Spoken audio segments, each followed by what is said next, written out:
It is a very busy day indeed. We're 1 week away from kickoff of the NFL season. We're 2 days away from one of the best Saturdays in college football I can remember in recent years. We got Harry, we got Neek, we have a few other special guests jumping in. But it begins with Graziano because as the Cowboys get set to play the Eagles a week from tonight in Philadelphia, Micah Parsons' watch remains in effect. The looming questions are many. Will he or won't he play? Will he or won't he be cleared by a doctor from whom he is seeking a second opinion? And maybe most significantly, is it possible he gets traded? You have been making calls like crazy, Graziano. What are we hearing right now? We don't know how it will resolve itself, but I feel like a resolution could be coming soon. The tone of all of this has sort of changed in terms of talking to sources the last couple of days in terms of, what might happen and when.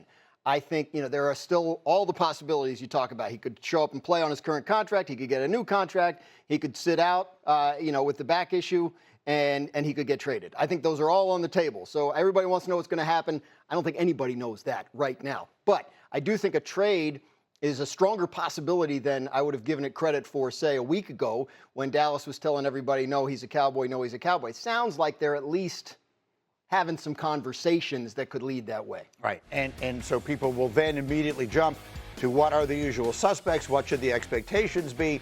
We'll wait and see if it does get to that. The idea of him signing a new deal or getting the new contract that he wants would involve the agent getting involved. To our knowledge, that still has not happened, right? Look, no, correct. I don't think there's been any change in terms of Dallas's negotiation with Micah Parsons. That sounds like it's still at a standstill. Now, if you hypothetically talk about a trade, you would probably have a situation where Dallas would have to give Micah and his agent permission to talk to the other team, make sure they had a deal in place before they consummated a trade. So we haven't heard that either. It's possible that that's happening, but we haven't been told that. So that's the kind of thing. If you start to hear things like that, then you'll know it's moving forward. So we're at that level now. And as Mike Tannenbaum pointed out to us earlier, the league, whether by accident or design, built in sort of a little mini bye week here for all this business to get conducted by going from 4 to 3 preseason games. All these teams have this additional time. Now, ironically, the Cowboys are not one of them because they play on Thursday, and we have a picture of Micah Parsons leaving town. The expectation is that he was or is seeking a second opinion on his injured back, and there he is, people taking pictures of him at DFW, heading somewhere to talk to someone and do something.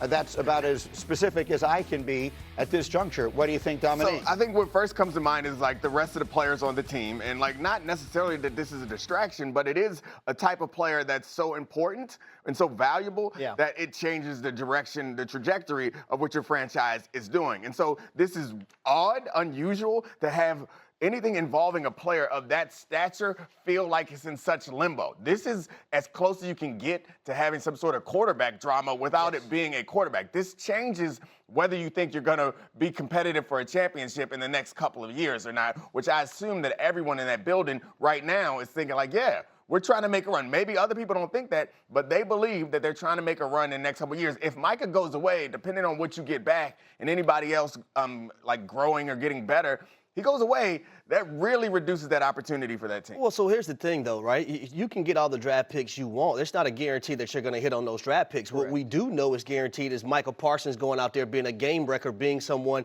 that the opposing team offensive coordinator has to game plan for. We do know that. That's the only downside to this, in my opinion, and also from a cap standpoint, not having, so much of your roster front loaded. But at the same time, it's not a guarantee that whatever you receive back is going to be a home run hitter. It's almost a guarantee that it's not. Exactly. That's my point. Yeah. Even successful first-round picks don't all rise to the level that he already has. At age 26, if they do make a trade, the haul coming back is going to have to be massive in terms of picks and probably at least one player that can help right away. The comparison people will immediately make with that is Herschel Walker. Everyone talks about the Herschel Walker trade that Jimmy Johnson famously orchestrated multiple generations ago, and it led to 3 Super Bowl championships in 4 years, the last time the Cowboys were anywhere close to that. Dan Orlovsky, good enough to jump in with us here again on short notice, as again, I hope you can sense the urgency in the conversation. This feels as though it is ticking towards a resolution here sooner rather than later. And so, Danny, good enough to jump in front of a camera for us for a minute. Dan, thank you very much. As you hear this conversation, and again, if you missed the beginning of it, Dan Graziano saying it feels as though this is working toward a resolution and all the possibilities remain on the table. The unlikely one that he does get a new deal, the slightly more likely one, I guess, that he plays on his current deal, and suddenly a real possibility that he could be traded. What's your reaction to all of it, Dan? Well, one, we're either getting played, or two, there's fire where there's smoke. And I live in the fire where there's smoke world right now. And the question that comes to my mind is this Cowboys driven or other teams driven? Is this the Cowboys getting to a point where, and I don't know if you guys heard and saw Jane Slater on Pat McAfee's show yesterday, and she made the comment, and I don't want to put words in her mouth or whatnot, but she made the comment that while Mike is not somebody that gets in trouble like off the field, he's a nuisance in the locker room part to him. And so is this the Cowboys just getting to a point with the person and the contract demand and the player where they're going, we are going to move him?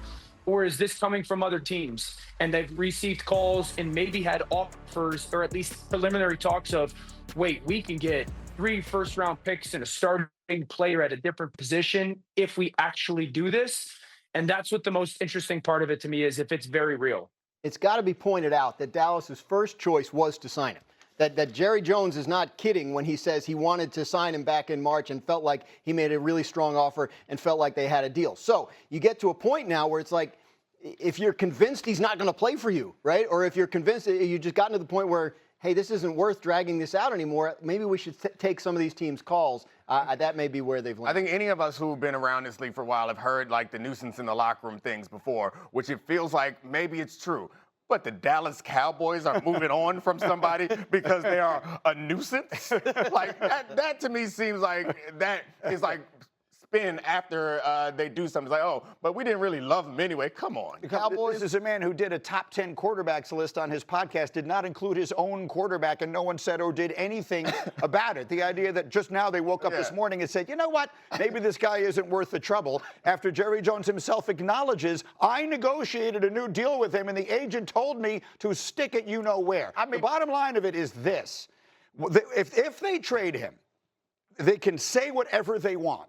The actions demonstrate this was not what they wanted to do, that they found themselves in this place, at least in part, because of the ego of their owner, a person whom I have generally supported over the many years, have found to be a fascinating person, and I've had great respect for. If they wind up trading him at this point, it will be one of the most embarrassing little episodes in recent NFL memory, because it will literally, there is no way to explain it other than the emotional hurt feelings, the petulance, if you will, of the people directly involved. There is no other way, because they have tried to make a deal with him too many times. Well, think about the real raw emotions that the fans of not only the Dallas Cowboys, but the Dallas Mavericks would have gone through. With the Luka trade and now Micah Parsons. That's a good point. We've traded away. Oh, my goodness. We have Luka Doncic and Micah Parsons in the same city, and they could both get traded in like a 6-month span. It's pretty remarkable if you think about it. Orlowski, get back in here. Yeah, but just imagine Micah Parsons chasing down Patrick Mahomes in the AFC Championship game, or having to chase down Lamar Jackson in the AFC Championship game, or Josh Allen. That's if I was those teams, if I'm the Buffalo Bills or the Baltimore Ravens, and you are at least publicly hearing that this may be getting closer to a reality, you're just in meeting rooms on the phone going, how do we make this happen? And I know that there's been a lot of rumors attaching him to the Green Bay Packers. If you're the Detroit Lions, can you not get into this conversation? Are you not entertaining being a part of that? I would not be surprised if it's the Philadelphia Eagles. I would not be surprised if it's the Washington Commanders. So again, living in this world where there's some reality to this, there's 6 or 7 teams that legitimately, every team matters, no question when it comes to this, but 6 or 7 teams that you would be sitting there having the conversation. And let's go back, Greeny. I remember doing this show, I want to say 6 months ago, and we all to a person said, it's basically impossible for them to have paid Dak what they paid him and the cap hit that he has, have paid CeeDee Lamb what they paid him, and to give Micah Parsons the amount of money that he's going to command. And so the Cowboys, whether we like it or not, and whether we think the X of the player or not, there is a financial part of this that they say, can they really allocate that much money to those three players and think they can even have somewhat of a competitive football team when you compare it to the Eagles? Yeah, I think they were ready to do a contract, so they know they could fit him under the cap. I think your point is, then what else do they have? Do they have to patch it together with young guys? I think I can say with some degree of confidence that it will not be the Eagles or the Commanders. You're right. Yeah. That it will not be a team that they have to play against twice a year. But yeah, I do start to wonder as this goes on if other teams would try to get involved and maybe drag this out a little bit more. And that may be why it feels like we're getting toward a conclusion. I love the Buffalo Bills. Yeah. To have him as an edge rusher trying to chase down Patrick Mahomes, the team and the guy that has been a dark cloud over your organization 4 times in the playoff setting. Like if you're Sean McDermott in that front office, you have to go for the gusto. But I think, Nick, you said earlier, there isn't a team in the NFL that wouldn't bend over backwards, wouldn't move heaven and earth, wouldn't do anything they could. Super Bowl I understand that, but my point is, piece that gets you there, right? Take any team that feels as though they're reasonably close. Yeah. Micah Parsons is that piece. What's the most important position? Quarterback. After that, we tend to think tackle or end. Do you want a future Hall of Famer at that position? Hell yeah. Who's young is going to get, absolutely everyone is looking at that very seriously. And the Cowboys, I think we talk a lot about Jerry Jones' ego. He also cares about the way that he's perceived. We saw that multiple times in that documentary. I don't know how he comes out of this not being perceived as losing this situation, right? Because if Micah leaves, that's not success. If Micah doesn't play, that's not success. The funny thing is, swallowing his pride and paying Micah what we think he deserves is the only way that I think we come out of this saying, wow, Jerry Jones really did a nice job there. But then, Dom, he's going to lose the business deal. That's the thing. Then he loses the business part of it, and he would rather lose football games than lose business negotiations. I guess that's really the problem. At the end of the day, it should be judged by whether they win or not. If Micah's on the team and they win, it worked. If Micah's not on the team and they win, it worked.